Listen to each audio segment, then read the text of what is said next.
আসসালামু আলাইকুম, welcome to my channel Ripa's diary.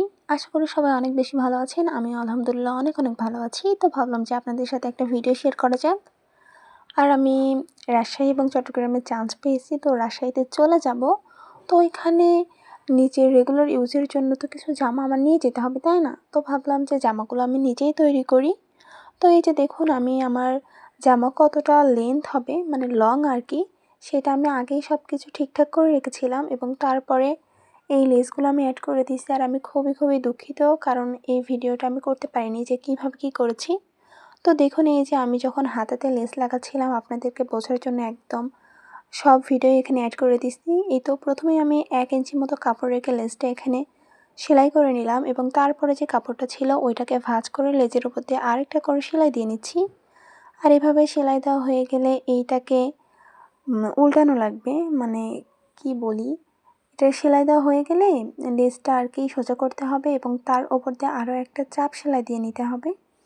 তো এই যে দেখুন, সেলাই হোক ততক্ষণে আপনাদের সাথে কি বলবো, আমি কিছু কথাই খুঁজে পাই না যখন আমি ভয়েস দিই।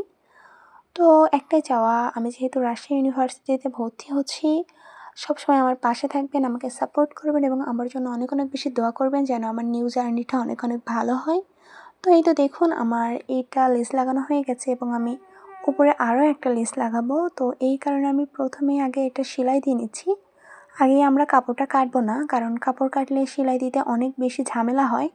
আর এই লেজের মুডটা ছিল অনেক বেশি চিকন, তো সেই কারণে আমি প্রথমে আগে সেলাই দিয়ে নিচ্ছি। তো এইভাবে আমি 2 সাইডে সেলাই দিয়ে নিচ্ছি। দেখুন, আমি যেভাবে দিচ্ছি আপনারা এভাবেও দিতে পারেন, অথবা কাপড় কেটে যদি সেলাই দেওয়ার ইচ্ছে থাকে সেটাও করতে পারেন, কিন্তু আমার কাছে এটাই ভালো লাগছে। আমি একটা আপুর ভিডিওতে দেখেছিলাম যে এভাবে করছে। তো তারপরে পিছন থেকে আমি কাপড়টাকে খুব সাবধানে কেটে নিচ্ছি যেন লেসটা না কেটে যায়, এই বিষয়টি একটু খেয়াল রাখবেন। তো এই তো আমার প্রায় কাটাটাও হয়ে গেছে এবং কাটা হওয়ার পরে এটাকে মুড়িয়ে আরও একটা সেলাই দিয়ে নিতে হবে, তাহলে এটা দেখতে খুব বেশি সুন্দর হয়। আর যদি আপনারা আগেই কাপড়টা কেটে তারপরে যদি লেসটা সেলাই করেন তাহলে ওইটাও হয়, কিন্তু ওইটা আরও ঝামেলা। তো আমার কাছে মনে হয়েছে যে এভাবে করলেই মনে হয় ভালো হবে।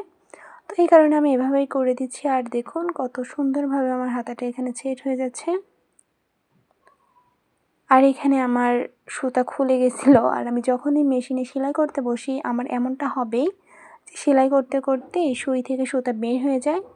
তো তারপরে আমি সেটা আবার লাগাই নিয়ে এখানে নতুন করে সেলাই করা শুরু করলাম। আর মাশাআল্লাহ হয়েও গেছে, প্রায় আমার অনেকগুলো কাজই কমপ্লিট একটা জামা বানানোর। তো এই তো দেখুন, আমার একটা হাতা কমপ্লিট, আর তারপরে আমি এভাবে 2টা হাতাই করে নিয়েছি এবং জামার সাথে লাগিয়েও নিছি। তো ফাইনালি আই অ্যাম ডান। এত সুন্দর লাগছিল কি আর বলি, আমি তো ভাবছিলাম যে আল্লাহ কখন আমি পরবো। তো ফাইনালি আই ডিড ইট। আর আমার জামা বানানোটা একবারেই কমপ্লিট। আর আমার রন্না আর পাজামাটা একটু বেশি গাঢ় কালার হয়ে গেছে, সমস্যা নাই, আমি এটা রেগুলার ইউজ করব। তো থ্যাঙ্কস ফর ওয়াচিং। আল্লাহ হাফেজ, সবাইকে ভালো থাকবেন।